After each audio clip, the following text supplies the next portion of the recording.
दोस्तों, पूर्व टेनिस खिलाड़ी राधिका यादव की हत्या ने पूरे देश को हिलाकर रख दिया। राधिका के पिता ने ही उसे मौत के घाट उतार दिया और यह बात राधिका के पिता ने पुलिस के सामने खुद कबूल की। आखिर क्या है राधिका यादव की पूरी कहानी, आइए जानते हैं इस वीडियो में। पर वीडियो में आगे बढ़ने से पहले आप सभी से एक ही रिक्वेस्ट है कि वीडियो को लाइक कर दीजिए और चैनल को भी सब्सक्राइब कर दीजिए ताकि मेरा हौसला बढ़ता रहे। दोस्तों, मेरा नाम है तबस्सुम खातून और आप सभी का मेरे चैनल पर स्वागत है। दोस्तों, हरियाणा के गुरुग्राम की रहने वाली राधिका यादव के पिता का नाम दीपक यादव और उसकी मां का नाम मंजू यादव।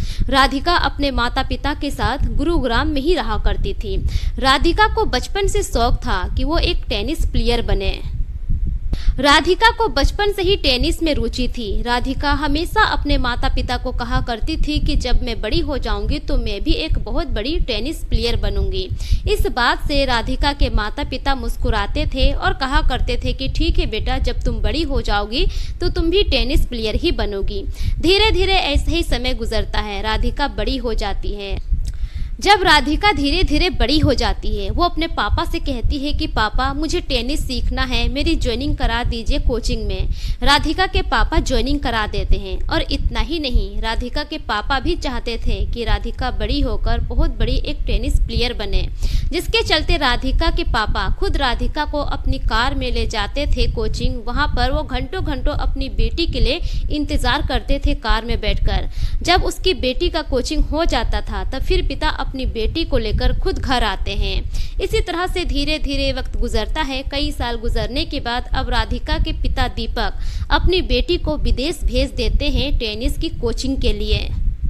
राधिका विदेश में लगभग 5 से 6 साल तक ट्रेनिंग लेती है टेनिस का। जब वो सक्सेस हो जाती है उसके बाद वो इंडिया आती है और टीम इंडिया में उसका सिलेक्शन भी हो जाता है। टीम इंडिया के लिए वो खेलने लगती है। धीरे धीरे करके वो नेशनल लेवल तक खेलती है। उसका खेल इतना अच्छा होता है कि वो बहुत सारे मेडल भी जीतती है। धीरे धीरे करके राधिका इंटरनेशनल लेवल पर भी खेलने लगती है और इंटरनेशनल लेवल पर खेलने के बाद वो गोल्ड मेडल भी जीतती है। अब धीरे धीरे ऐसा ही समय गुजर रहा होता है। 1 साल पहले की बात है कि राधिका चोटिल हो जाती है। उसके कंधे और घुटनों में चोट आ जाती है, जिसकी वजह से वो टेनिस नहीं खेल पा रही थी। हालांकि वो संन्यास नहीं ली थी, बस दर्द की वजह से वो टेनिस नहीं खेल पा रही थी। अब इसी बीच राधिका ने अपने पापा से कहा कि पापा, मुझे एक एकेडमी खोलना है। अब राधिका के पापा ने इस बात पर भी राधिका का साथ दिया। राधिका के पापा ने गुरुग्राम के सेक्टर 56 में अपनी बेटी के लिए 1.25 करोड़ खर्चा करके अपनी बेटी के लिए एक एकेडमी खुलवा दी। बेटी इससे बहुत खुश हुई। अब वहां पर एडमिशन ओपन हो गया था। राधिका बच्चों को एडमिशन के लिए लगभग 3000 रुपये का फीस लेती थी, लेकिन वो एकेडमी ज़्यादा फेमस नहीं हुआ। उसमें लगभग 22 बच्चे ही आते थे सीखने के लिए। उस एकेडमी से राधिका की इनकम लगभग 40 से 50 हजार की हो जाया करती थी। लेकिन साल 2023 में राधिका ने एक एल्बम वीडियो में लीड रोल पर काम किया था। उसके बाद से राधिका की रुचि अब वीडियोस वगैरह बनाने में चली गई थी। धीरे धीरे करके सोशल मीडिया का क्रेज भी आ गया था। राधिका के सोशल मीडिया अकाउंट थे, उसमें वो रील भी बनाया करती थी। और राधिका म्यूजिक वीडियो कारवा के को स्टार इनामुल हक के भी टच में थी। वो दोनों अक्सर एक दूसरे से बातचीत किया करते थे।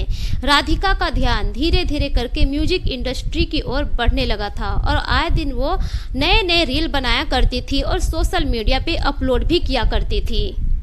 राधिका की जिंदगी में सब चीज अच्छा चल रहा था। अपनी जिंदगी में उसको जो कुछ भी करना था वो सब कुछ कर रही थी और करती चली आ रही थी। उसके माता पिता भी उससे बहुत खुश थे।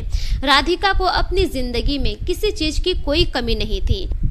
अब इसी बीच साल 2025 11 जुलाई को राधिका अपने कमरे में होती है। राधिका के पिता उसके कमरे में आते हैं और बंदूक से अपनी बेटी को भून देते हैं। लगभग 4 गोली वो अपनी बेटी के पीठ में जड़ देते हैं, जिसकी वजह से राधिका की मौत हो जाती है।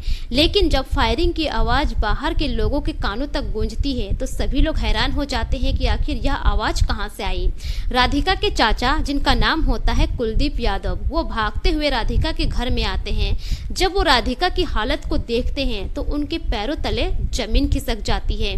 उसी वक्त राधिका के चाचा को सारा माजरा समझ में आ जाता है। राधिका के चाचा उसी वक्त नजदीकी थाने में फोन करते हैं और पुलिस को इन्फॉर्म करते हैं। पुलिस को जैसे ये सूचना मिलती है, थोड़ी ही देर के बाद पुलिस अपने टीम के साथ राधिका के घर पहुंचती है। राधिका की हालत को देखने के बाद पुलिस के भी पैरों तले जमीन खिसक जाती है। पुलिस को जब यह पता चलता है कि पिता ने ही अपनी बेटी को मार डाला है, पुलिस भी सोचने पर मजबूर हो जाते हैं कि आखिर एक पिता अपनी ही बेटी को इस तरह से कैसे मार सकता है। पहले तो पुलिस वाले राधिका के लाश को पोस्टमार्टम के लिए भेज देते हैं। पुलिस वाले राधिका के पापा को अरेस्ट करके थाने लेकर जाते हैं। थाने में पुलिस वाले राधिका के पापा से पूछताछ करते हैं कि आखिर आपने अपनी बेटी को मौत के घाट क्यों उतारा।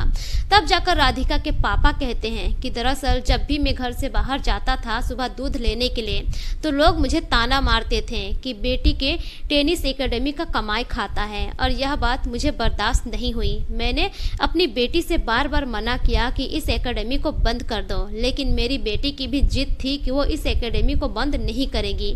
बस इसीलिए मैंने गुस्से में अपनी बेटी को मौत के घाट उतार दिया। अब पुलिस इस मामले की छानबीन कर रहे हैं कि राधिका के पापा ने जो कुछ भी कहा है वो सच है कि झूठ है, या फिर इसके पीछे कोई गहरा राज है। लेकिन इस बारे में राधिका के चाचा कुलदीप यादव ने पुलिस को बताया कि मेरे भाई का बहुत ही अच्छा बिजनेस है, प्रॉपर्टी का वो बिजनेस करते हैं, करोड़ों की प्रॉपर्टी उनके पास है, महीने का वो लाखों में कमाई करते हैं। लेकिन कुछ लोगों का कहना है कि राधिका का किसी मुस्लिम लड़के इनामुल के साथ अफेयर चल रहा था, जिसकी वजह से गुस्सा होकर राधिका के पापा ने राधिका को मौत के घाट उतार दिया। लेकिन सच्चाई क्या है ये तो आगे पता चलेगा। फिलहाल पुलिस इस मामले में गहराई से छानबीन कर रही है। दोस्तों, ये रही पूरी कहानी आप लोगों के सामने। इस पर आपकी क्या राय है, अपनी राय कमेंट सेक्शन में जरूर दीजिए। इस कहानी को सुनाने का मकसद किसी के भी भावनाओं को ठेस पहुंचाना नहीं है, बल्कि मेरा मकसद आप सभी को सतर्क करना है, जागरूक करना है, ताकि आप अपना और अपने परिवार का ख्याल रख सकें।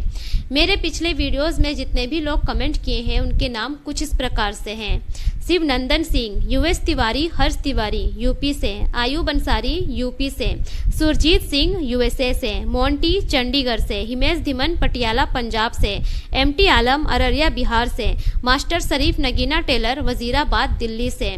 दोस्तों, अगर आप लोग भी अपना नाम मेरी वीडियोस में सुनना चाहते हैं तो अपना नाम और अपने राज्य का नाम कमेंट सेक्शन में जरूर लिखें, ताकि मैं अपनी अगली वीडियो में आप सभी का नाम ले सकूं। मिलेंगे फिर एक नई कहानी के साथ, तब तक के लिए शुक्रिया। जय हिंद।